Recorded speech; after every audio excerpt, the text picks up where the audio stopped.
time to rock. It says preparing to live Got it. stream. It's saying everything you say and do will be on YouTube, so be warned. Be warned. And it is initializing, and we are live. Shoot. You still there? Yes, I'm still here. Okay. Hello, everybody. Please stand by for technical difficulties. Please stand by for technical difficulties. Please stand by for technical difficulties. Okay, I'll stop. Okay. You ready? Mm-hmm. Hello, everybody, and welcome to the Captain's Quarters. Hang on, buddy. You're not on screen. Ah, there you go. There we go. And start over. I mean, we can talk into the ether. No, it's all right. All right. Hello, everyone. Welcome to the Captain's Quarters, the unofficial Star Trek rewatch podcast, where we are rewatching the entire Star Trek franchise, starting at the beginning of the official chronology. We've already gone all the way through Star Trek Enterprise, and we're just getting started on Star Trek Discovery. My name's Gabe. I'm with my co-captain, Jason. Make it so, Jason. Hey, buddy. How are you? What are you drinking tonight? I am drinking... Since we're in the Captain's Quarters. Costco brand sparkling water. Ah, nice. So, very exciting. Not unflavored. Oh, I was about to say, what flavor? Yeah, no, I don't do the flavored thing. I just go pure. Just straight up. Okay. So today we're talking about Star Trek Discovery Season 1, Episode 4, and it probably has the longest title of any Star Trek episode we have watched and talked about. So it's called The Butcher's Knife Cares Not for the Lamb's Cry. And so this series thus far has followed what's the opposite of episodic? Oh, serialized. Serialized. It's very serialized, right? Yeah. And so is that right? Is that right? Is it I think it's serialized, right? Here's what I do know. Yeah, I think you're right. Yeah, right. Okay. Yeah. So because every episode is like a chapter in a much larger arc. And yes. you couldn't pick this show up. Even in episode 2, you couldn't do it. No, agreed. Yeah. So where we're at is that Michael Burnham was court-martialed for mutiny, sentenced to life in prison. She also helped start a war with the Klingons. Because there's a war with the Klingons, the captain of the Discovery basically has a deal where he was told, win the war at any stakes. So he takes Burnham, he basically suspends her sentence and says, help me win this war. So she gets to serve on this ship instead of going to prison. So this episode starts with her getting a uniform that is like fabricated out of some sort of special machine that like creates it out of thin air. So that was interesting. Replicated. Yeah, it was replicated, which was really cool to see it. Yeah. And then to me, in my eyes, it kind of also felt like a kind of part of this episode, because the planet they're going to save and rescue also mines dilithium crystals. Mm-hmm. Yeah. Spoiler. And it kind of reminded me of as it was being made, you could see the crystalline structure, and it kind of just reminded me, oh, I wonder if this is kind of a precursor to like where we're going, but who knows? It was just a really cool way to showing how a uniform is being made. For sure. And you being an aficionado of Star Trek, Star Trek uniforms. Yes, just a fan. What is your honest take of these uniforms? Your honest Unlike opinion. anything I've seen in the universe, in the Star Trek universe, Hmm. and it's much more militaristic. Um, it's just different. I'm having a hard time getting used to it because, this is 10 years, as they say, 10 years before the days of Kirk and Spock, but it doesn't feel like it, and then the uniforms also don't make it, you know, Hmm. it doesn't feel older than the original, series ones. Right. I totally agree. I don't feel like they're too far off though from Star Trek Enterprise, and maybe I'm just speaking of the color scheme, Yeah, but yeah, because you don't get like the reds and yellows and stuff right, that you get from the original, whereas Enterprise is all like dark blue, right. and I feel like this one is also a lot of dark blues and blacks and Yeah, stuff. But I like it. Yeah, yeah.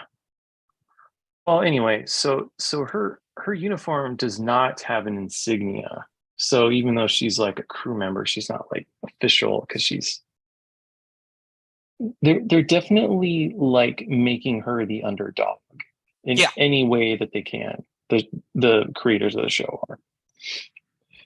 And so she is assigned to study this giant tardigrade, Tardigrade. Mm-hmm. which you correctly theorized that this giant monster thing was from last episode. There was this monster from this other Starfleet ship called the Glen that was performing these biological scientific studies, and it was destroyed. And this tardigrade thing had like killed everyone on the crew on the ship, and also some Klingon marauders who tried to come pillage the ship. And so Captain Lorca had taken this beast on board the Discovery and enclosed it in this like special cage. And so he wants Burnham to study it.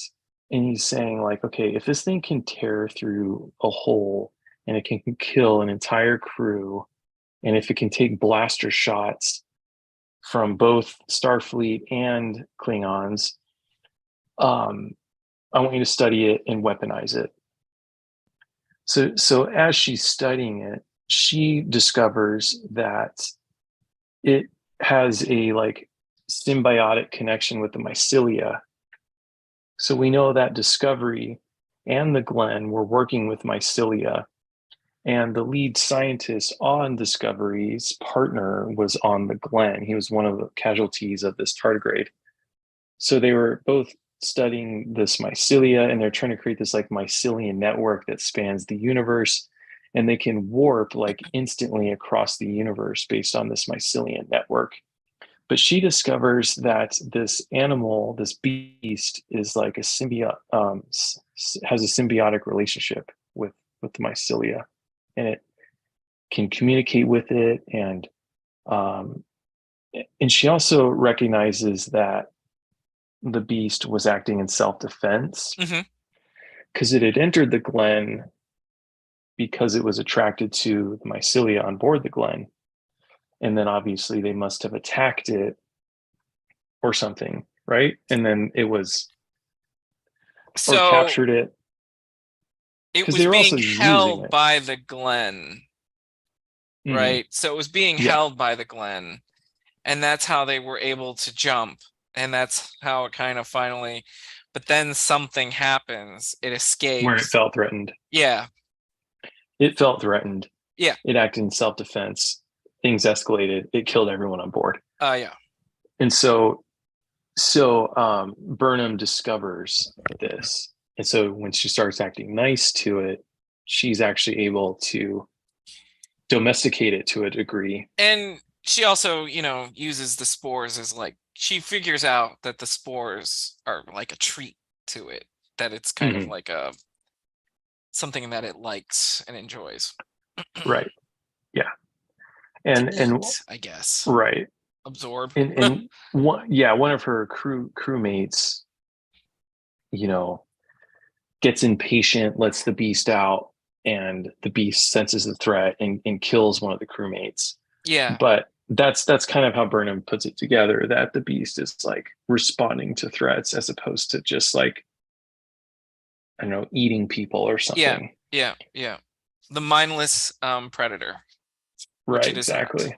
It Yeah. actually so Ripper, the tardigrade that they nicknamed Ripper, Yeah. actually reminded me. This was a lot like an original series episode. Not exactly, but a lot like the original series episode Devil in the Dark, where the Enterprise, it was a lot like Devil in the Dark, and I will leave it at that. And Ripper reminded me of the Mother Horta, the Okay. creature in that episode. So when we get there, maybe we can circle back and see what you think. Sure. So I thought they were going to say that the tardigrade was like a mutated version of the microscopic one. Yeah, so But I don't think that was ever stated. No, I don't think so either. But I do think that if they are, so if there is a mycelial plane in the universe that they are using to jump, I imagine in this mycelial universe that everything's bigger. So, right? So a tardigrade, which is microscopic on Earth, and it becomes just larger in scope and scale based on the scope and scale of the mycelial universe. So I'm thinking that there is a mycelial universe or a mycelial realm, if you were to say, connected to this spore drive, that they're actually going through, and this is just a guess, is that when they do jump, that they're transported into this mycelial network, and there's these veins and things that it travels through like a tunnel. And so my guess is like everything is just larger. I don't think Discovery turns into the little magic school bus and shrinks down into microscopic. That'd be cool. That'd be cute though. Yeah. And Paul Stamets is just Miss Frizzle. But so I think it's an enlarged universe realm thing. I guess, but I don't know. No, yeah, that makes sense. Well, okay, but the Glenn had harnessed this tardigrade, and so Stamets had retrieved these devices from the Glenn that were meant to like hold the tardigrade in place and connect with it and then use it to do these jumps. Yeah. So obviously the Glenn had done this. It's a little unclear how they did it or how they knew to do it or where they got it from, but that's what they figure out. And so instead of weaponizing the beast, they end up using its ability to connect to the network. Yeah. And they're nice to it and it works for them. It becomes a beast of burden, right? It does. As they say. It does. Yeah, it does. And And Burnham realizes that like at the end where it's like, oh, these jumps is actually, hurting it or injuring it or making it ill, because it becomes a very different animal, or it shows a very different side of its personality at the end, where it's kind of hurting or in pain or whatever the case might be at the end. Right. So this episode has an urgency to it because the reason why they're so desperate to make these jumps is because they want to go to Corvan 2, where 40% of the Federation's dilithium Yep. is extracted, and without 40% of their dilithium, they come to a standstill, and then they lose the war. Yeah. And they're the only ones who can get there on time because the admiral tells Lorca like the nearest ship is like 80 days or 80 hours Yeah, like away or something. 84 hours away. I'm like, wow, Yeah. really? Yeah. And they're literally under attack. The Klingons broke through some kind of blockade, and they're literally attacking the colony. So like they have to get there right now. Yeah. So anyway, Burnham figures this out using her supreme intelligence and her Vulcan training, and they make the jump and they save the day. And at the same time, while this is happening, we go over to the Klingons, and that storyline picks up where Vok, who had ascended, the albino Klingon had ascended, and he was, anointed by Takuvma, who was sort of this leader of the Klingon. Takuvma was killed and martyred. So Vok's ship, he takes on Takuvma's crew, but they can't travel because their ship is damaged from the battle. So they're stranded, and they're debating on whether to go to the Shenzoa. Is that what it's called? The Shenzhou, yeah, the Shenzhou. Shenzhou. Sorry, yeah. thank you. The ship that Michelle Yeoh captained. The ship that Giorgio and Saru and Burnham served previous to Discovery. Yeah. So that the Shenzhou has the parts they need to travel, but he thinks that it would be like dishonoring Takuvma's legacy and memory because that ship has blood on it, figuratively and literally in his mind.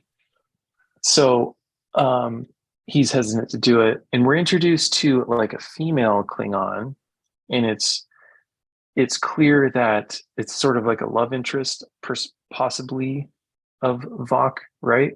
Yeah, definitely. And yeah, and she's kind of like saying, "No, you should do this," and you could tell like she's into him.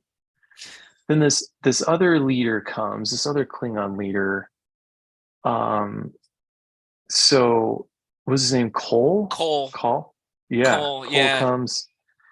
He betrays Vok, and when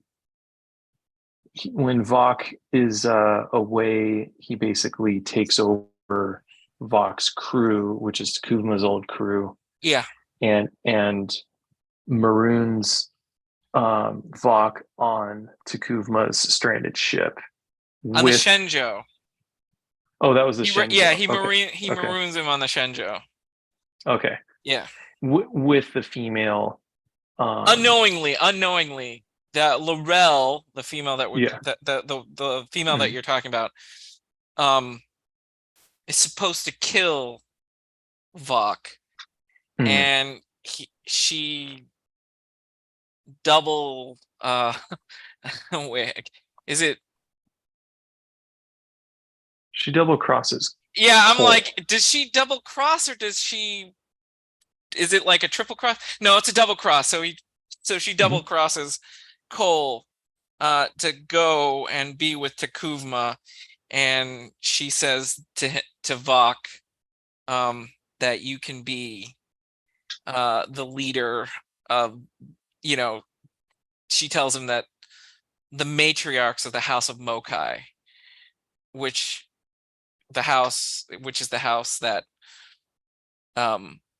Laurel is kind of part of, but she's also kind of part of the House of Takuvma. I don't know how that works. She's half and half. Her father was Takuvma's lineage or whatever, and right. But And then then you're supposed her to mom was the House usually, of Mocha. right? So, but then you're supposed to usually go and annex, or you know, you're supposed to usually, one house usually becomes the dominant house and takes over the other house. But I guess not in this case. I'm in a reference to Star Wars. I think the matriarchs are going to be like the Great Mothers, but I don't know. From Ahsoka. Mm-hmm. Yeah, I know what you mean. What do you think that Laurel meant when she said her father gave her a batleth and said that she needed to like cleave her heart or something? That she needed to what was she supposed to So do? I think, yeah, so I think that was to be the leader of that house, of the house of which her father is from, and to like Okay. go and kill, Okay. and grow the house. Okay. But to sever ties with the House of Mokai, right? Yeah, I think so. Yeah. Mm-hmm. Okay. Okay. Well, so basically she says though to Vok, as you said at the end, okay, well, this Takuma thing isn't going to work out. So now we're going to go to the House of Mokai and the matriarchs there will help you, but you're going to have to sacrifice everything. Yeah. So and I'm wondering, do you that think that's more yeah. than life? What do you think everything? Oh. Um I have no idea. Oh, okay. Yeah, I have no clue. Okay. Yeah, I don't know. Because the Klingons don't really seem to possess much. So I don't know. He would get, the only thing that he really has is his like desire to lead the Right. Klingon Empire. Right. But I think he seems destined to do this coalesce thing, right, and to unite all the Klingons. And I can't imagine that this show is going to go anywhere other than him doing that. Yeah. So I think this is just like an unexpected journey that's going to get him what he needs, but he wasn't like planning on doing it this way. He was going to take a more traditional route of conquest, and this is going to be more like, he's going to gain some kind of enlightenment, and that will. So he's on a literal hero's journey. He's on a quest for enlightenment, and he'll bring it Yes. back, and that will save the day for the Klingons. I don't know. So yeah, that was pretty much it. So I like this show. I do.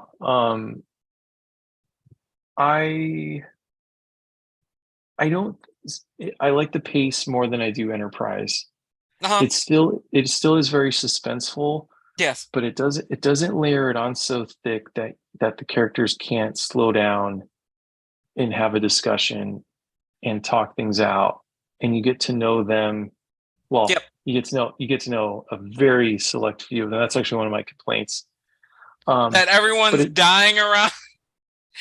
no, my complaint is like all these crew members, we get like lots of like shots of them, and we don't know Uh-huh. anything about them. Yeah. Like all the ones on the bridge, they're all very recognizable because they're all very distinct, Yeah. but we don't know anything about them. Not a And thing. that was one thing Enterprise did brilliantly. Is Yes. it like made a big deal out of like, giving entire storylines to Sato or Reed or whatever. And this show is the antithesis of that. It's all about Burnham. So I think, so that's interesting that you say that, and I don't disagree with you. But in this episode specifically,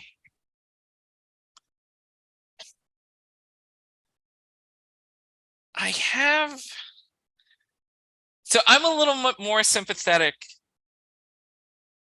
to the Klingons, L'Rell and Vok in particular, than I am with the Discovery crew. And it's probably because Lorca boy, he's unlike any Starfleet captain we've ever seen. I mean, to play the sounds of the inhabitants of Corvan 2 under attack and under siege by Klingons over the internal over the internal communications.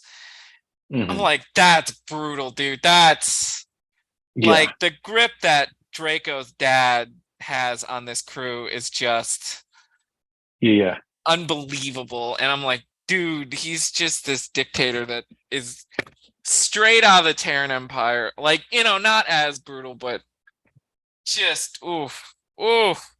And for sure. I know he's hell bent on winning this war, Hmm. right? But Yeah, like you dude, typically think of like the officer training here as being pretty robust as far as like assessing the character, yeah, and like how would he have ever passed that part of it? Like yeah. the written exam, like So I'm wondering if Starfleet was much more militaristic. hmm. Um, in kind of the J.J. Abrams Star Trek Beyond. Was it Star Trek Beyond? Or Idris Elba was this prior to Starfleet, it was kind of much more of a war military kind of defensive force than an exploration force. But it kind of held those kinds of lines where Lorca is like much more, you know, um a military captain than a Starfleet captain. Yeah, I hear what you're saying. Or like I think you're right. yeah. Yeah. Yeah. Well, And I, so I I'm wish I wish curious. I would even like I wish I even knew the names of those crew members on the I bridge. think we'll get there. I think we'll get there. I think we'll get there. I think we'll get there. I mean, because we're introduced to Dr. Culber, and Hmm. you and they killed off Commander Landry. Hmm. I'm like, wow. Okay, so you don't have to tell her story. But don't you think that Lorca is going to die pretty soon? To me, he's a marked man. Soon? I don't know if soon. I do think he dies, but I don't Hmm. know if soon. Yeah, I don't get a sense yet that it's anytime soon. Okay. I could be wrong. What gives you the feeling? Are your threat ganglia kind of going up? Yeah. Yeah. Um, I mean, I just feel like the poster for Discovery is Burnham. Yeah. I assume she's the captain um at some point, and I don't think they're gonna waste too much time getting her there. So, but then she would have to jump over Saru, who's the first officer. See, I do You think think they'd that kill him too? no, definitely Oh, not. I okay, think okay, he's in it for the long haul. I okay. think it's simply that Saru um gives her the recommendation Isn't of ready for command. no, I think he simply, because he's very logical, I think he simply at some point will say she's more qualified. She's even more qualified than me. Simple as that. Yeah. Okay. Yeah. Because I do see a Burnham, Saru, Bones, McCoy, and Spock relationship, but taking it to an nth to another level of Hmm. banter and disagreement, and the way that she uses him to come in to the laboratory, as like, oh, I apologize or whatever the case might be, and it was just an experiment to see if his threat ganglia would go up, around Hmm. the tardigrade. So yeah, I see that I mean, yeah, I don't yeah, I don't know where that, so you think even though Saru doesn't really let have a like care for Burnham, you think he recommends her for the captain's chair? I think it comes to a point Interesting. where he says, because I mean, he already said at one point she's the smartest officer he's ever known, Right. and I think she'll continue to prove herself. And I think that he'll be in a position where he's asked yay or nay, and he'll say yay. Hmm. Hmm. I My bet is that this happens within the next 3 episodes. Whoa! That Lorca dies and she becomes captain. Yeah. Yeah. Wow. Well, Wow. think about how fast this has gone. I mean, I think 6 months has gone by already. And Yeah. And then, but 6 months, but it's only been a day since episode 3. yeah, but in these 4 episodes, she's gone from mutineer sentenced to life Yeah. to now basically a crew member of a Starfleet ship. And Wow. she's she's just got all kinds of plot armor around her, and I think she's just gonna. I bet next episode she's gonna get an insignia. The following episode will conclude with Lorca dying, and then the next episode there will be Wow. a need for a captain, And Saru's and not ready yet. logic will dictate that Burnham is Becomes the next in captain. line. Yeah. Wow. Wow. Okay. All right. I'm gonna take that down. And yeah. Wow. No, I'm wow. Anyone who's randomly watching this, I if it isn't evident, I don't, I haven't watched Star Trek like any of the series except yeah. for The Next Generation And when I now was a kid. Enterprise. Yeah. So I'm very unqualified to be making No, any no, sort no, of no, no, no, no, prediction no, no, here. no, no, no, So no, no. You and I, okay. So I've said this before, and I'll say it again. In this, you and I are like the same level here, bro. This is not. There are elements of the Star Trek that I know, like the humanity mm, part. There are human elements, right? yeah. Burnham's, you know, care or whatever for the tardigrade, and the all these like even Lorca's quest and ambition to beat the Klingons in this war and to outpace them, even though he's got this very dictatorial style of command. It's still very human, so they hit on that. But a lot of the other points, it kind of gets away from me, and it's almost more like Battlestar Galactica or a different Mm, sci-fi, yeah, series than Star Trek. I get that. And I've never watched Battlestar Galactica. I'm not into a lot of Oh, stuff, but I definitely get I the loved sense of Battlestar. like it's basically like generic sci-fi, like something Yeah, you'd see on the Sci-Fi Channel or something, yeah, like components of it. yeah. And it just so happens to have the Star Trek Delta on it. I'm like, okay, well, Yeah. I guess. But again, I do appreciate the discussion, the dialogue, um, Yeah, the discussion about I don't know, like the back and forth, the way that there's debate, things are debated on decisions that should be made, and it's always interesting. And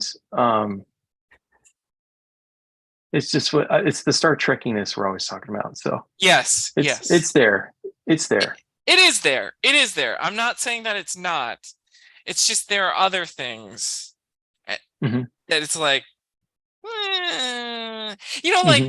how are they going to explain Well, if Spore Drive is so great, and it could be because they don't want to, like, injure or kill off all the tardigrade. But Mhm. I'm like, how, and maybe that's how they do it, I don't know. But how does Spore Drive not become a thing, 10 years later. right, in the original series? Or do you go back and George Lucas it and have, Captain Kirk and Spock have a little thing go, well, the Spore Drive that, blah blah blah, that was a flub. And we didn't want to keep, hurting tardigrade or injuring. I don't know. I totally agree. I think it was a huge mistake to set this 10 years before the original Yeah, series. yeah, Because like what you're talking about now, had it been much longer before, they could have yeah, explained it away as we determined it was too dangerous. Like there was some massive incident that banned it. Now it's outlawed. It's against Starfleet regulation. And that would be like an acceptable explanation for why it doesn't exist later right. on. Or if so, the other explanation I could have that I could see them using, because we don't ever see like the Glenn or Discovery style starship, like the rotating Yeah, hull thing. I'm like, needless. Yeah, what? Is yeah. that this is like a Section 31 dealio, and that it's off the books, but it's hiding and disguising as Starfleet. Hmm. But I have no idea. I have no idea. Or people are just like, it doesn't matter. So that reminds me of a point before I forget. Yeah, So this show is like tapping into like the sci-fi, like biotech, I guess. yeah, yeah. Oh yeah, And oh so, yeah, and it reminds me of Star Wars. yeah, Um, when I was younger, like I would read like Star Wars novels, but at some point, like there was a continuity to the novels that came out. There wasn't as many branches, and they didn't branch off into a million different storylines. It all kind of followed the same storyline. At hmm, some point, the galactic threat was the Yuzhan Vong, I think they were called. oh yeah. Mm-hmm, mm-hmm, mm-hmm. And Was there and a it was prince of the Yuuzhan Vong, Prince Shizor, or is that a different thing? Shizor was something else. Oh, okay, So this was like they were like a outer galactic, like they were from another galaxy, and okay, they came in huge numbers, but like all of their technology was biological. And I think like their religion was even like anti-technology. So mm-hmm, all their stuff was like literally their gun would be like an organism that, like, you're pushing its tongue and it's spitting out like plasma that, like, it's like acid that melts you. Like right, every single piece of their technology was like biology based. And it was really boring, and honestly it killed my interest in like reading Star Wars expanded universe stuff, because it felt forced. It felt like, okay, we've done everything. We've done massive instruments that can destroy planets. We've done, light speed. We've done all these space battles. We've done everything we can in this. So what? And it was felt like forced. Like, okay, if we have to do something else, what can we do? Like, well, yeah, let's explore in this whole other paradigm. And it was just boring. And I kind of feel like this was happening with this show, which is like the quote unquote need to do something new, even though you don't have to do something. Everything doesn't have to be new all the time. But yeah, I just get the feeling that's the thought that yeah. decision makers I agree with you. have. Yeah, And I feel like that's what happened here. yeah, I agree with So you. I'm with you on that one. yeah. So that's just my thought. That's just my little soapbox there on Interesting. that. I agree with Yeah. that. I totally agree with that. Yeah. But anyway, I hope they don't totally overdo it with this mycelium thing. If every single conflict is resolved by some breakthrough in microscopic organisms that we didn't know they could do this, but look what happens when we harness their power. And it's like, it just feels forced. It doesn't It feel, does. it doesn't feel organic. Yeah. And Pardon again, the it all goes pun there. back. Do you think that would change if this was 20 years after Picard? See, I think this is much more of a future than a prior, pre-TOS, pre-original series, or those old scientists, for those of you who watched Lower Decks and Strange New Worlds.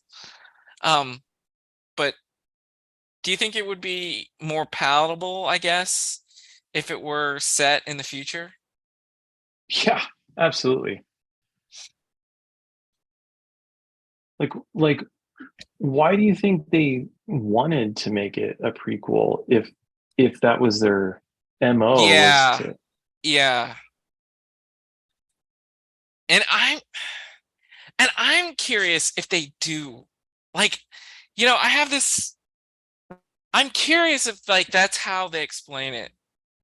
Like, this was a short time period of experimental Starfleet, and then they jump ahead into the future. Like, way into the future. Well, after we finished Enterprise and I had to do a little bit of digging to see what our next series would be, Yeah. there is some sort of jump. So there's some seasons that are before the original series, but then something jumps forward. Oh. I don't know what mechanism that is, but Interesting. maybe So they then take do their we mycelium technology with so them. then do we cut a do we cut a Star Wars? I think we do. Okay. All right. Okay. Yeah, I think we do. Okay. That's the most appropriate thing, right? Yeah, I think so. That when they make that jump, that we cut to the original series or Strange New Worlds. Mm-hmm. Yes. Not that I don't. I have to keep reminding myself that, okay, just watch this as pseudo Star Trek, and maybe it gets more Star Trek. Because I agree with you, it's getting away from it. It's getting away, yeah, from a lot of the Star Trek-y things. And so yeah, like I keep saying with Luke Skywalker in the sequels that he's Jake Skywalker, I'm like, all right, yeah, I can palate that. This one is like, okay, if it's like a Star Trek Light, or a different universe, or just a different, in its own galaxy, like on its own, I'm like, all right, I can, yeah, this is it's a good, it's a pretty good show. Right. Yeah. If you take away those things.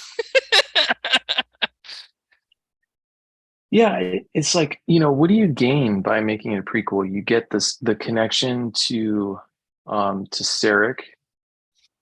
Which That was, has been again, which was it's been almost unnecessary. nothing. It's been Yeah. almost nothing, completely Yeah. unnecessary.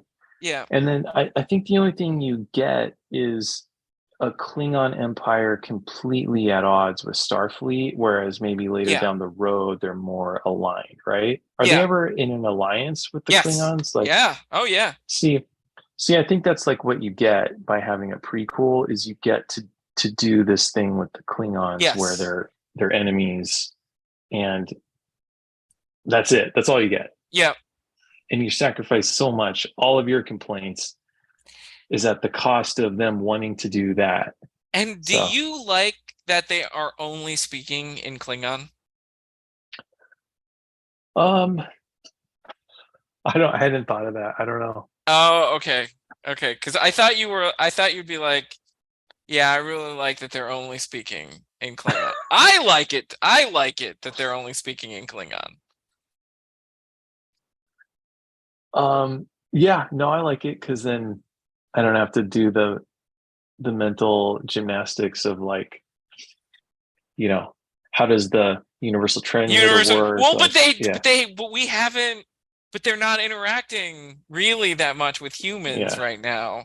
It's mostly yeah. amongst themselves. Hmm. So before I forget, also we met the doctor of this Yes, ship. Dr. Culber. Yeah, we didn't. He didn't make an impression on me yet, but Not yet. I was such a huge fan of Phlox I'm curious that, if he's yeah. like, does he have an eye for Stamets? Like they had a thing going on. Oh, really? Yeah, I think they had a thing. Like not A romantic thing? explicitly like romantic, but I think they could because there was that Okay. scene where he's taking care of Stamets, and there's this. It goes beyond the doctor-patient tension thing. I could be misreading it, but that's what I feel. Okay. Yeah, maybe. And I love the medical white too. I love the medical his white medical uniform, the all white medical uniform. That was pretty sharp. I did not notice that, but I knew Oh, you okay. would notice stuff like that. So that's what Okay. I love about you, buddy. Well, was there anything else with this episode? No, I don't think so. I think we covered it. I mean, so the other thing that we didn't talk about was no, there is. I'm sorry. Um, I don't know if we're gonna spend too much time on it, but the it was, oh boy, this hit home when Tilly brings in Captain Giorgio's Yeah. um Telescope? telescope that we don't know that it's Yeah. a telescope and gives it to Hmm. Burnham, and she Yeah. can't bring herself to open it, Yeah. right? Hmm. Because she got her The guilt. killed, started the Yeah. war, you know, all that kind of stuff that I was like, ooh, you could really, feel that guilt and the mental trauma that she's going through. And then to open it at the end and to hear and see that message Yeah. that hit right So we here, got buddy. we got a little cameo from Michelle Yeoh Yeah. as a recorded hologram. Yeah. Yeah.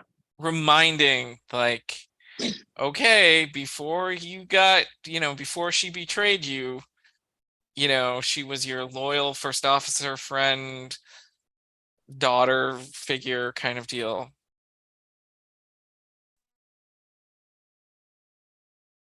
Hmm. Yeah. And you're like, oof, Uh, oof, oof, that's tough. uh,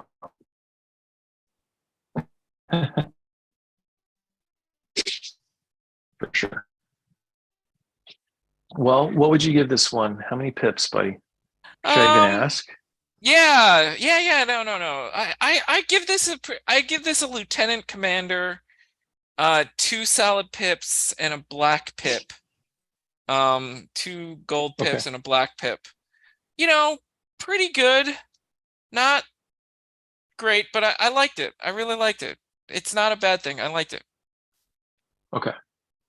What about you? I know you have a different rating style. Yeah.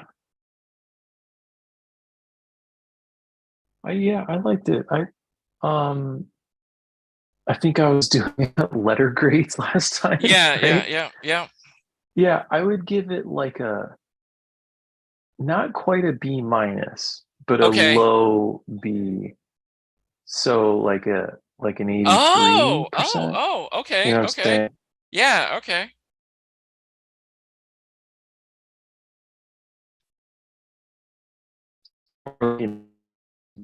9. You know what I mean? Like just one click of a B minus. Yeah. Okay. Okay. So like a I low B. was I I can live didn't with that. see it when we were by, yeah, just a low B. Yeah, a little biotech thing is too much for me. Like, but I get it. but uh, all the rest of it I liked. So Yeah. I do hope that we don't get too far into it. So into that part, that aspect of it. So Yeah, I don't know. I I've got a bad feeling about that.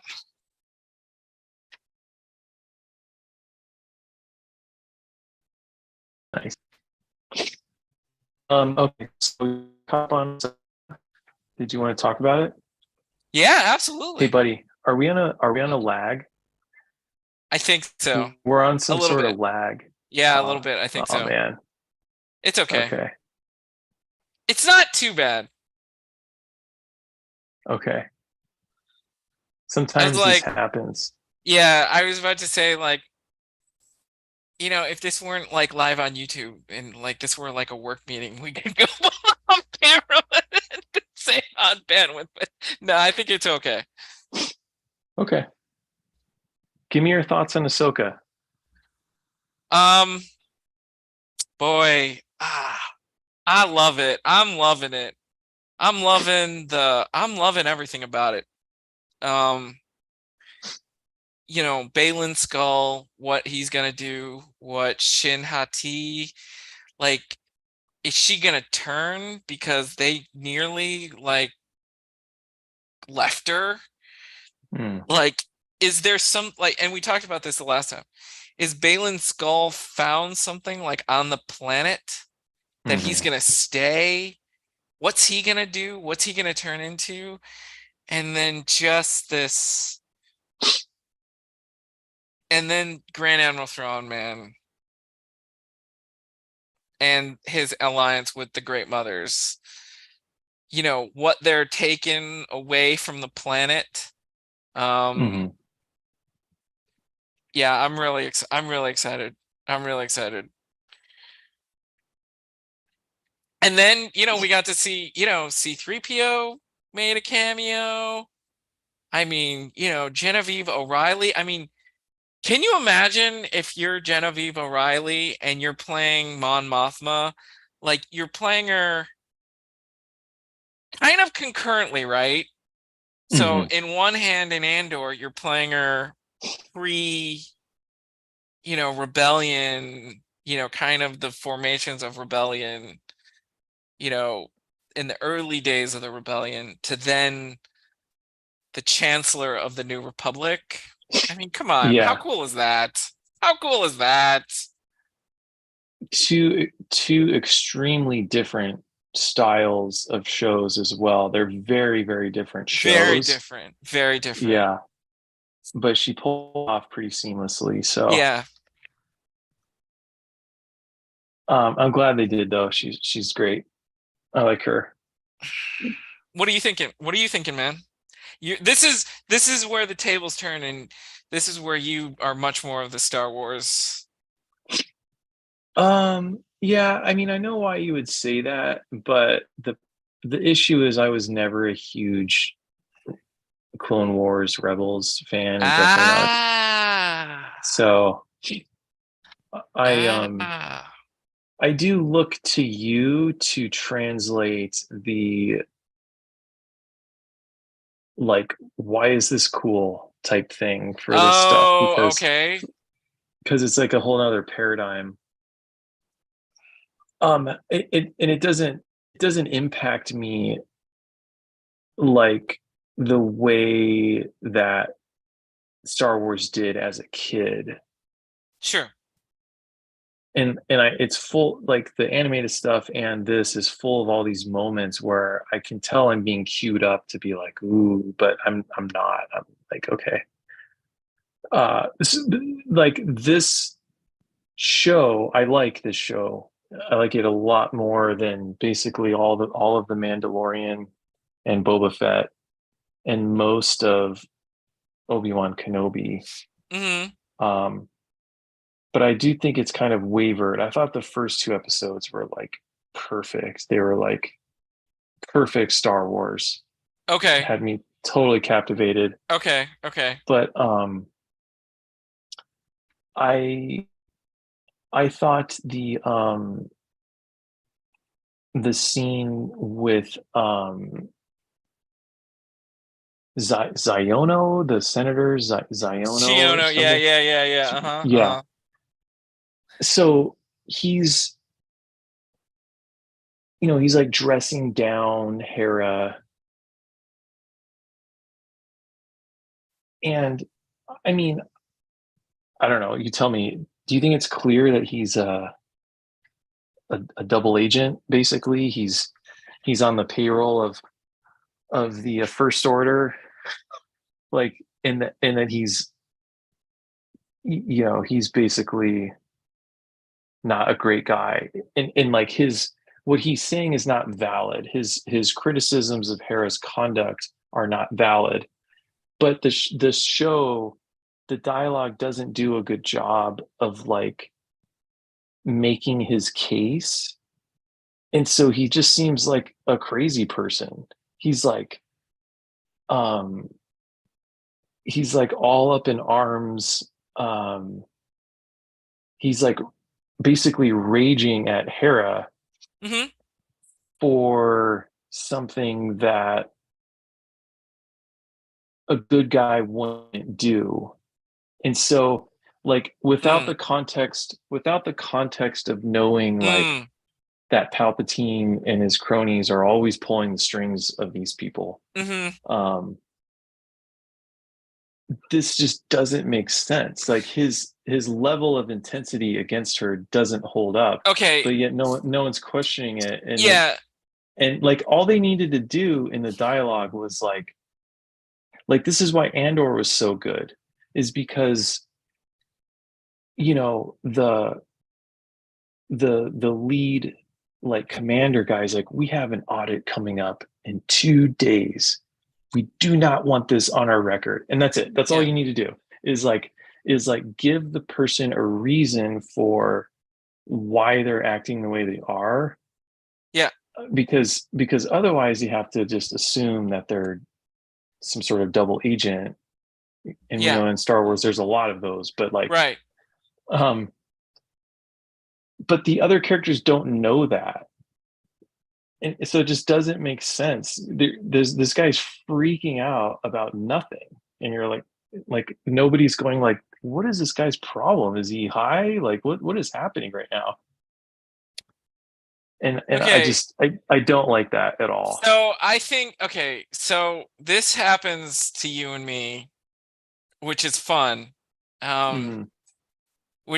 yeah, I find it I find it fun because so I read it in the way that this is that he isn't an agent of the remnants of the Empire at all. Mm-hmm. I Okay. I read it as the political, and this is what, and I think we've touched on this before, but I'll but I think that the one of the major downfalls of the Republic is that it is the mirror, like how the Jedi and the Sith are mirrors of one another. Yeah. Mm-hmm. I think in a lot of ways, and I've seen a couple of instances, you know, um,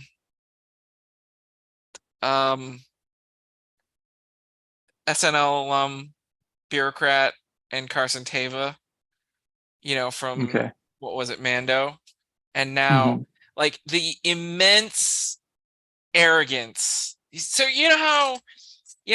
like Luke told Palpatine, he was like, your arrogance is going to be your downfall, which it Okay. was, right? Okay. And then the arrogance trickled down into the Empire, right? And Okay. that's why so many things, I think, that is what ended the Empire, was because it was an arrogant institution. Now Okay. I think we're seeing the reflection of it in the New Republic and the Okay. frailty of the New Republic. That Mm-hmm. it has also become arrogant. And I think Senator Shiono is such a believer in the New Republic and what they're trying to build that he's like, why disrupt the peace and the order that we have brought to the galaxy in the New Republic? Why Mm-hmm. are you, ruffling people's feathers? You're just an alarm. So I see him as just like, why is, and when I say you, I mean General Yeah. Syndulla. Yeah. Why are you trying to throw panic into the Republic? He made that comment, right? Like, the remnants of the Empire. That's Mm-hmm. not anything. Like, that's Right. not anything, right? Mm-hmm. And I could totally see that. I could be wrong, and he might be, a double agent, and he might be part, forever, Empire forever, or whatever. Long live the Empire, whatever the catchphrase is. But I think it's just the flip, the mirror, that the New Republic is a large, ungainly, huge bureaucratic institution that is also becoming arrogant within itself. That we defeated the Empire. We're good. How do you define arrogance? Just that, like, in that sense of like, we're good. Like, no, we destroyed the Empire and we're here, No, but right? like if you had to write the dictionary entry for Oh, you arrogance, want what would the you say? Webster's Yeah. dictionary? Hmm. Oh man. I would,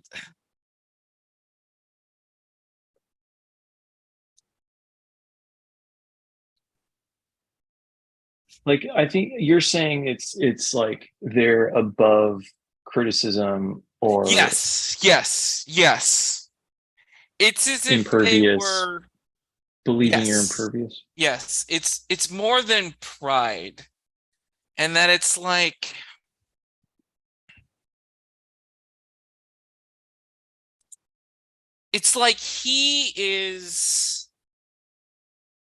he knows more, and he thinks he's more, and he thinks that the New Republic is more important than of himself than the opinion of someone who disagrees with him in General Syndulla.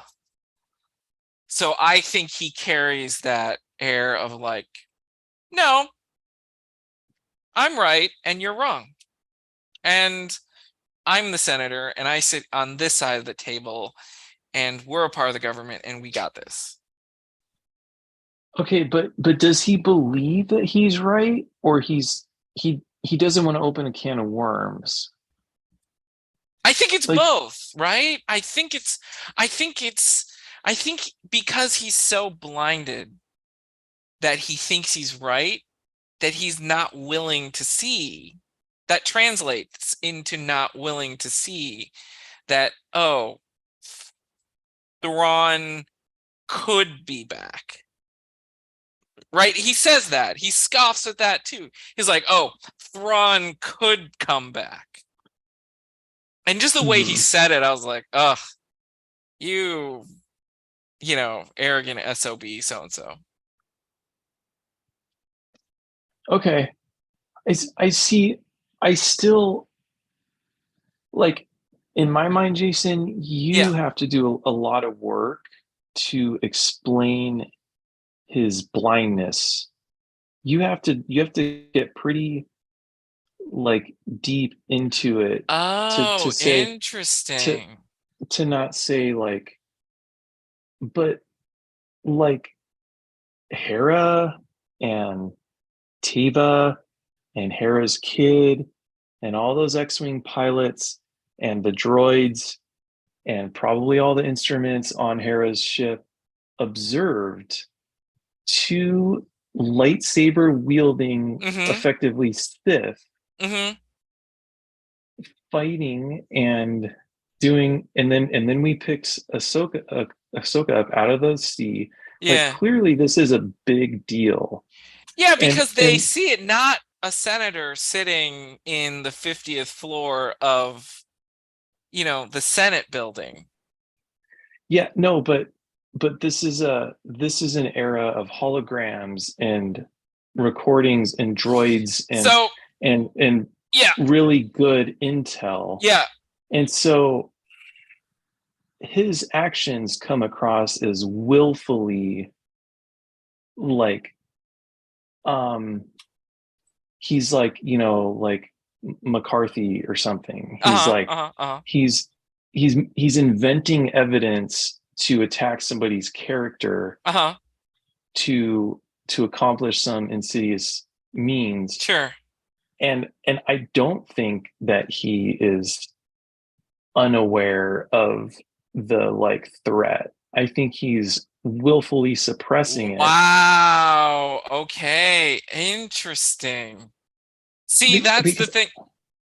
But like, how could he not be aware of all the evidence? There's multiple witnesses. But there wasn't, though. And that's what I think the beauty part of, like, there's like a brief moment where Carson Teva walks into the tribunal room and he shakes his head and goes, sorry, didn't. And we don't know what that was, what they were looking for. And it was probably that evidence that you're saying. No, sorry. I'm thinking about the totality of the show. The very first, like, scene of this show is Baylan impaling a Republic officer on a Republic ship. Yeah. And destroying multiple Republic troops. Sure. There's no way that wasn't on camera and reported. And and this guy's on a military council, right? He would be the first one to know about it. But remember, like, they are also saying, we quashed it. We took care of the Corellian incident. We took care of that.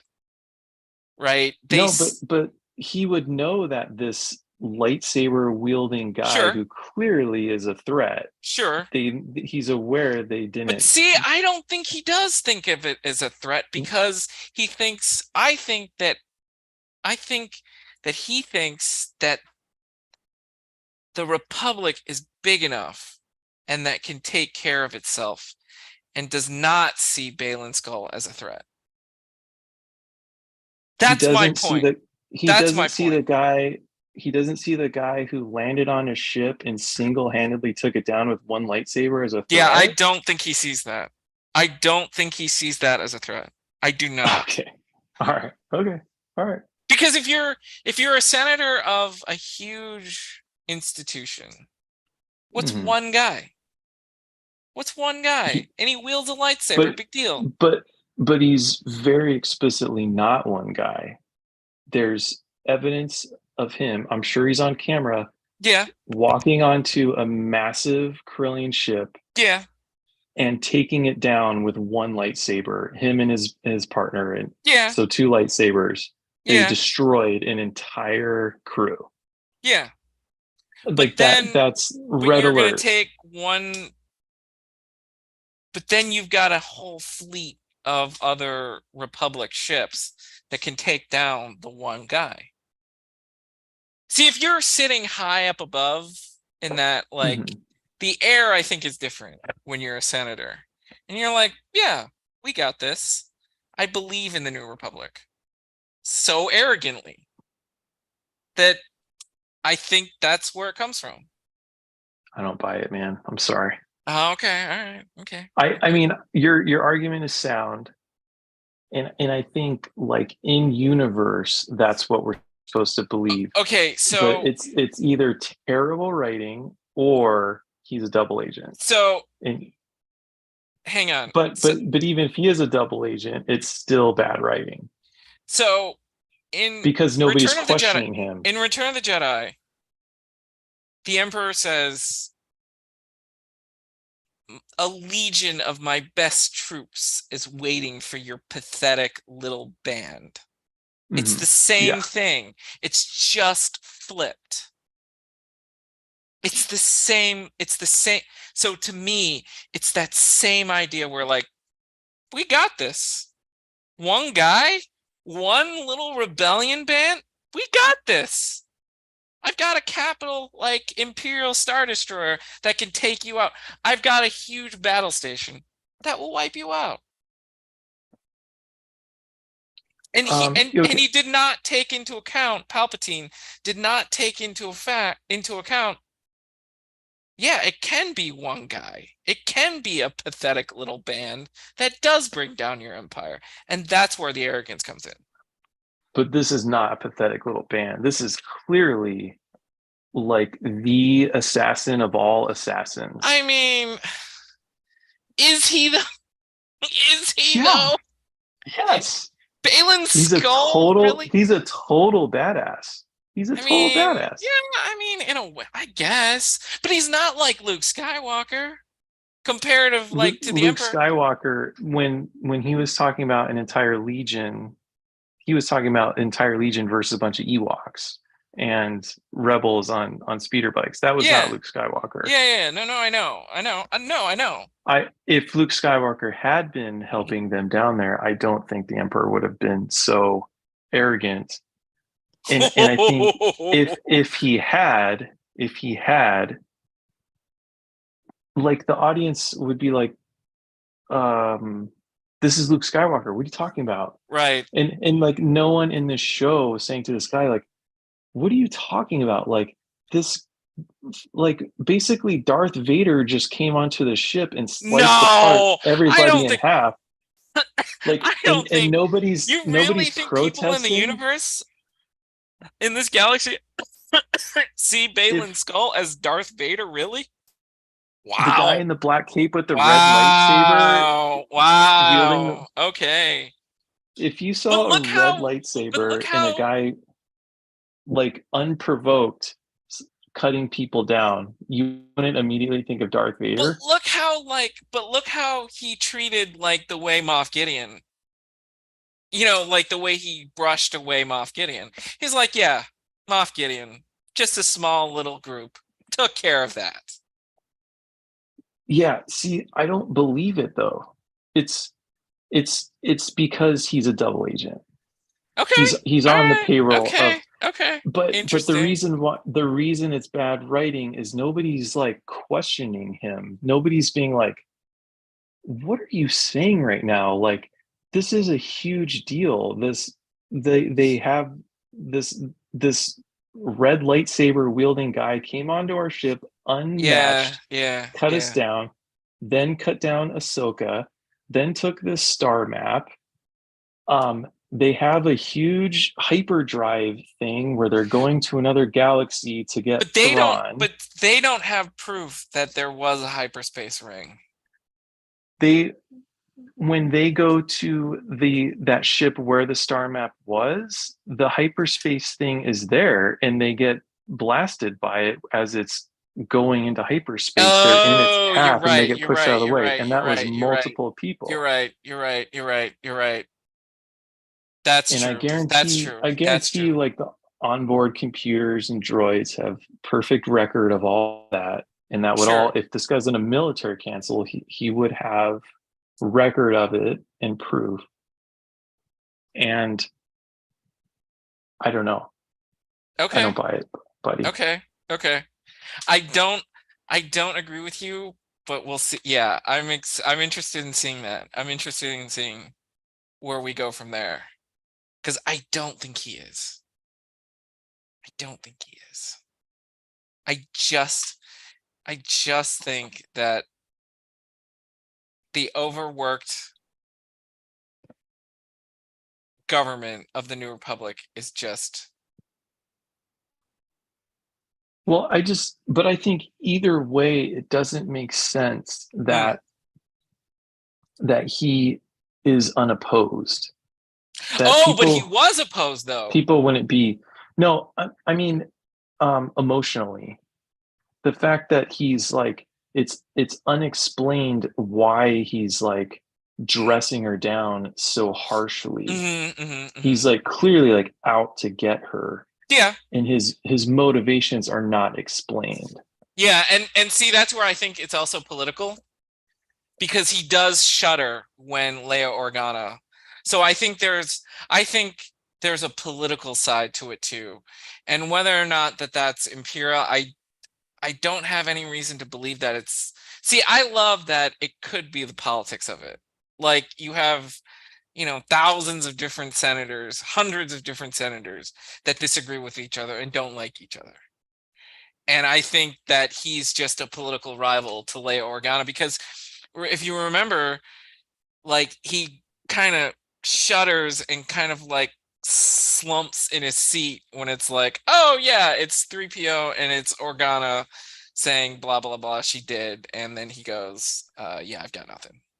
But all I'm saying is all they had to do was establish that political conflict with Leia. Because you're just See, I think it's you're much more just interesting. assuming Yeah, you're just assuming it's there. I But am. I like am. they I have am. to explicitly state it, otherwise See, it's bad I don't writing. think they need to. And I like that they don't. But I but like that but you you have have to kind of read into it and draw your own, like, character development kind of dealio. I like that. I'm like, I don't I want it explained to me if you're a double agent no, or it not. doesn't. They don't have to hit you over the head with it. There's a way to do it Sure, that's subtle, sure, but there's a complete lack of that. There's sure. zero there. There's his motivations are entirely unclear, Yeah. and no one is questioning it. And given all of the events leading up to that moment, they don't make sense. Yeah, but even the chancellor, she goes, put your feelings aside. Is he a threat or not? Right? Even she is like questioning the general in a little way. Not I openly don't think as so. I think she's clearly on the right side, who the correct side. You're talking about who Mon the, Mothma? yeah. Yeah, she's on the right Oh. side. Oh, see, I'm gonna have to go watch that again, because I'm like, I don't think she's, because that last bit of dialogue where she's like, okay, you have your feelings, put them aside. What's going on here? Yeah, I don't see that as her taking the counterpoint to Hera or siding with Shiona's. I think she's I like think saying like she's we need to get to the bottom of this. I think she's No way, man. Not Mon oh Mothma. yes. Oh She's worked too yes. hard. She's a good guy. Oh yes. I'm like, she's got, but again, she's no longer the rebel leader. She is now the chancellor in power, trying to preserve and govern a new republic. That's completely different thinking from being a rebel leader. Totally two different things. But it's the same person. It's the same person, but I know that she knows the politics of it. And these are different roles that she has to play now. It's a different role than rebel leader. It's not though. She's the It protector of the is. no, she's the guardian. She's she, if she was a senator, Yes. she did not play the role of a senator. She was a rebel. And so now she's a chancellor. She's not going to play the role of a chancellor. She's going to be a good guy. She was a good guy when she was a senator. She's going to be a good guy when she's a chancellor. Oh, see, I think it's going to play it differently. And because she is chancellor, I think that it gets more gray and less like, okay, that was a great decision, or that was a decision that you're like, ugh, don't love it, but understand it because she is now in that seat of power. Dude, I don't know. There's no higher stakes than being a senator during the empire, and she still made the right choice. She Yeah, chose the yeah. altruistic path. But She's an again, altruist. it's different when you're in power and you are How? there's difference between fighting for a cause and then having to balance the belief system of a new republic. Governing and being the leader of a rebellion, totally different things. Yeah. I'm excited if they write it that way. That it's not so clear. I'm sorry? Altruistic. We're getting the lag thing again. Yeah. Can you hear me? Yeah, okay, we're caught up now. Oh, okay. So she's altruistic, no matter what her role is. She's the moral center. Ooh. Her spidey sense is through the roof right now, that a guy with a lightsaber just cut in half her people. And this is someone who risked everything. I get it. At the peril of herself, her entire family, her fortune, to do the right thing over the political thing. I get it. And she's always going to do the right thing. But this is now, see, I think this is where I like to live, and this is where I think we're going to disagree. And we are going to, but that's fine. Yeah. But so when you're a rebel leader, there is fewer things that you are being about the Andor days. I'm talking about pre-rebellion. Me too. Okay. There are fewer things that you have to worry about other than the cause, right? You will do anything for the cause, right? Defeat the Empire in any way, fashion, form, any way possible, right? That's your thing. For the greater good, though. Yeah, for the greater good. There. Okay. Yeah. Great. Now, when you're chancellor, though, who's to say what's the greater good? But see, this is a democracy, right? This is a world of extremes, right? Though. Huh? This is a world. This is not a world where you can like do a prisoner swap with the Sith or hand them a stack of cash. These are people who are bred, like their entire being is evil. This is fantasy. And there is no compromise. There's no gray here. This is where Andor gets it brilliantly, though, right? Is like, okay, yeah, I get it that you're fighting for the cause, but you are doing things that is like,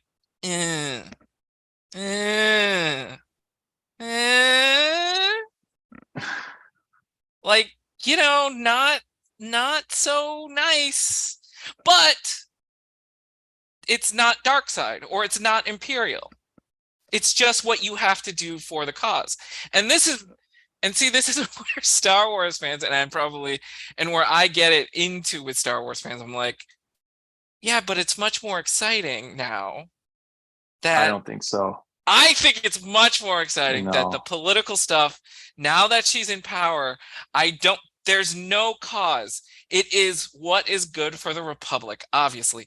But you can't do that. And you can't just pull strings the way you want it unless you become Palpatine. You are the chancellor of a democracy. Who say Mon Cala gets it better than the Corellians, or, you know, name another species that gets it over another. You have to balance those things as chancellor. And yeah, but you're talking about little like disputes of trade and stuff like that. This is the personification of evil. Like you know, slicing down innocent people because they are pure evil. Sure. This is not like somebody like, you know, trying to extend their borders so they can feed their tribe or something. This is someone who's literally out to extinguish light. Okay. And so that was true in Andor too. That's true in Andor too. Even though there's none of the fantasy quote unquote stuff, it's still there. And that's why the stakes are so high. Yeah. And it's saying like, okay, well, what does someone without a lightsaber have to do to defeat such looming evil? They have Yes. to like literally put their kid in harm's way Yeah, and yeah, yeah, yeah. their Yeah. selves and their family and Sure. their friends. Okay. What proof does General Syndulla have that he is coming back? That who's coming back? That Thrawn is coming back. Why raise the alarm bells? Proof. Because um it's not just Thrawn though, it's Balin. And it's the Night Sister, and it's Okay. Balin's apprentice, and Okay. it's the hyperdrive that like shot into Yeah. Republic ships, and Yeah. it's the attack on Ahsoka, who is widely recognized as a good guy. And so like Do we know that the Republic knows that Ahsoka is a thing still? it was an X-wing pilot who took her out Who of the took her out of ocean. the yeah. But now that they're gone, who's to say they're coming back? Right? Who? That you saw the ring go and you saw Ahsoka go. Mm-hmm. Where are they now? If my general is attacked by the personification of evil, Mm-hmm.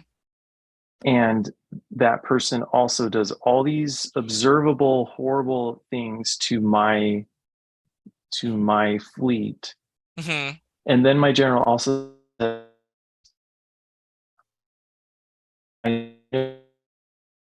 why they're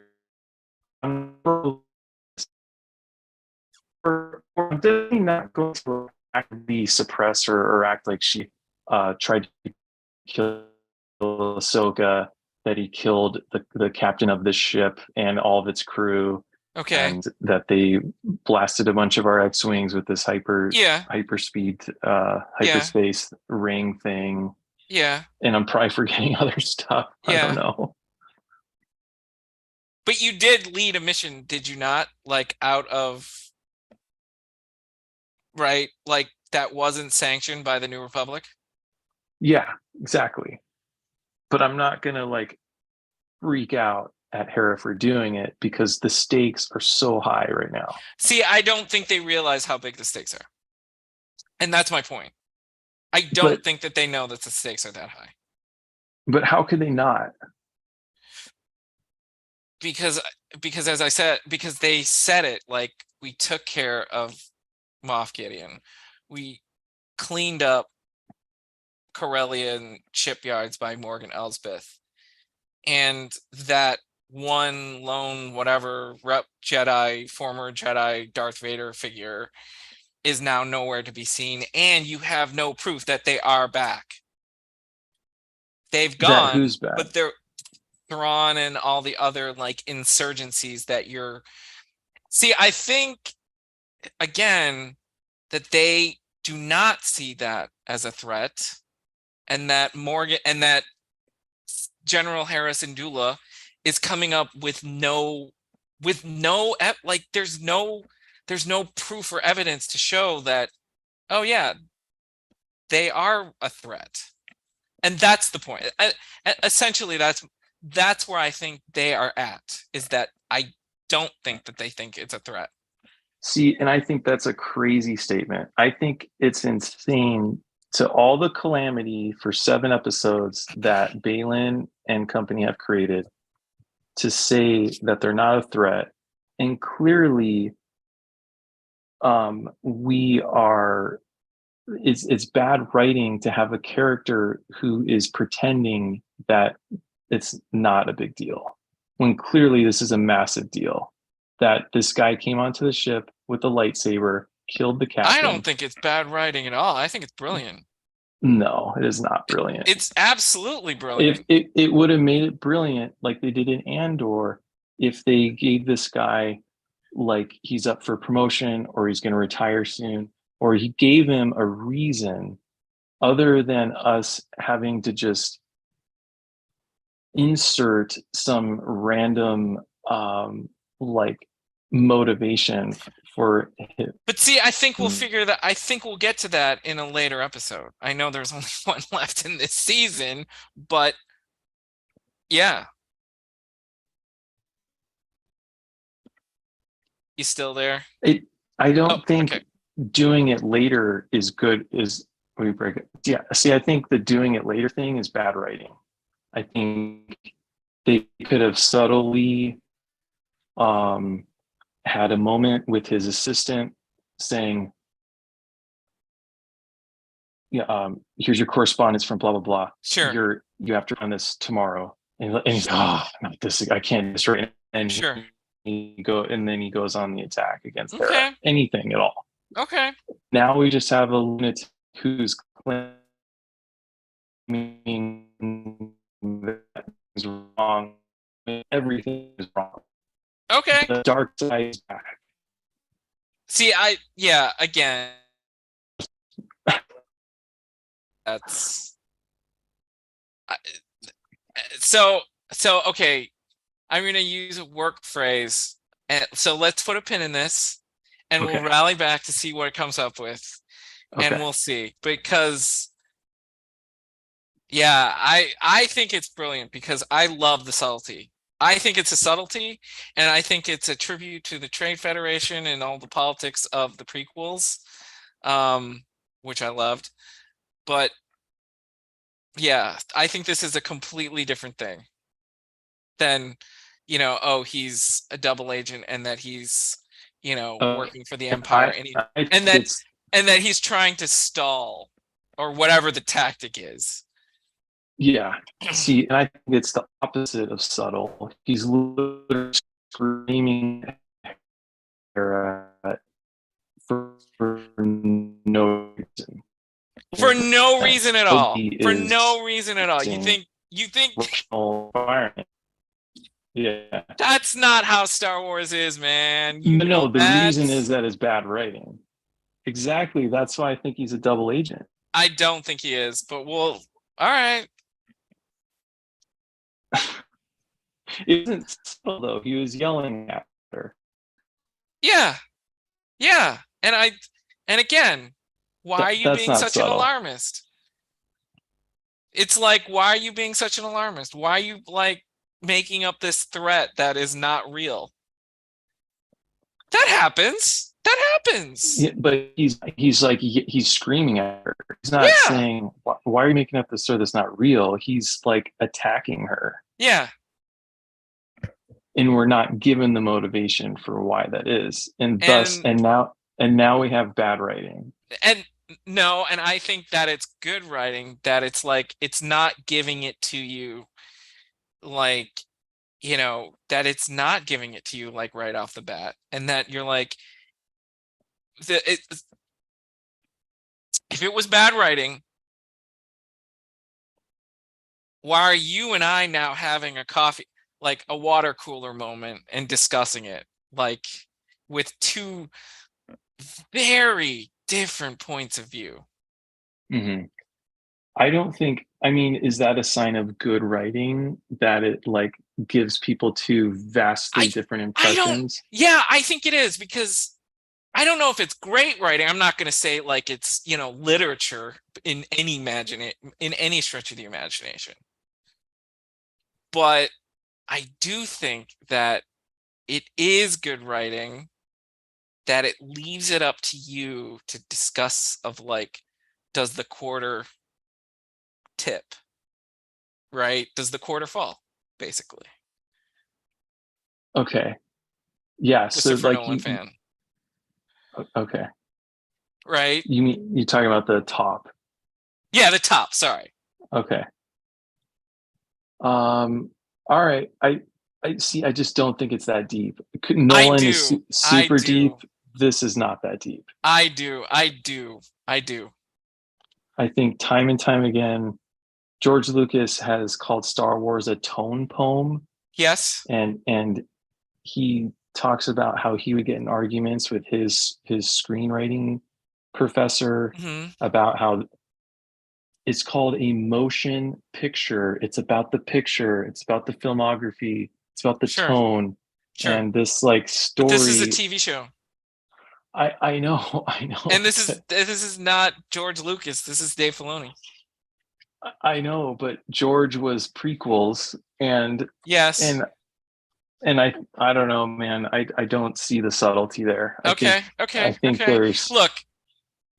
I could be wrong. Absolutely. I've been wrong before on these kinds of things. And look, in episode 8, if I'm wrong, I'll come back on here and be like, you know what, buddy? Damn it. He was a double agent. Damn it. I read too much into it. And he's a double agent and he's been working for the Empire. I suspect that they're not gonna. This guy will never show up again. I disagree with that one. And if he does, it's because he's a double agent. And I will admit that I'm wrong if and when that happens. But I don't think this is the end. Because you don't have Admiral Akbar and like, you know, 2 other like senators just sit there like lumps on a log and say nothing. If it's like, oh, this guy's important. I mean, yeah.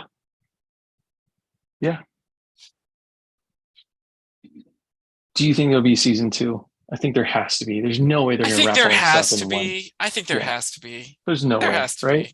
Yeah. You don't kill Thrawn in the next episode or whatever the case might be. Yeah, there's no way. Yeah. There's absolutely no way. No. So, all right. I mean, it's already Thursday, so we're not too far away from Tuesday. From the last episode. Yeah, I know. Yeah. I know. I'm looking forward to it, buddy. Did they get off the planet? Did they get back to the galaxy, to their own galaxy by the end? There's still the possibility that they use the world between worlds. Oh, interesting. Which apparently lets you walk across the universe if you want to. I don't know how you get in there, but Ahsoka's been there, so maybe. Interesting. Maybe. Yeah. Yeah. And I did see an interesting thing online where they were talking about how Anakin wanted to use the Force to save the ones he loved from death. Yeah. And that's exactly what he did with Ahsoka. He saved her from death. As opposed, so his attachment is what saved Ahsoka's life. His attachment to Ahsoka. So that would be another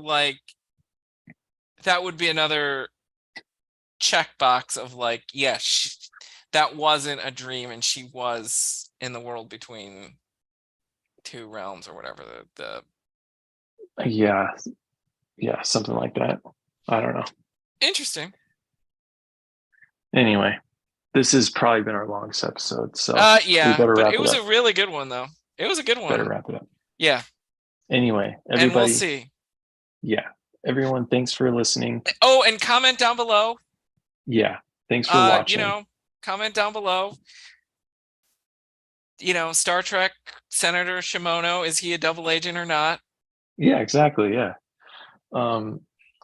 If you're listening to this, we also have a YouTube channel. So if you just type in YouTube Captain's Quarters Star Trek Rewatch Podcast, hopefully it shows up. So go ahead and subscribe and do all the things there, and we appreciate notifications and red alert bell.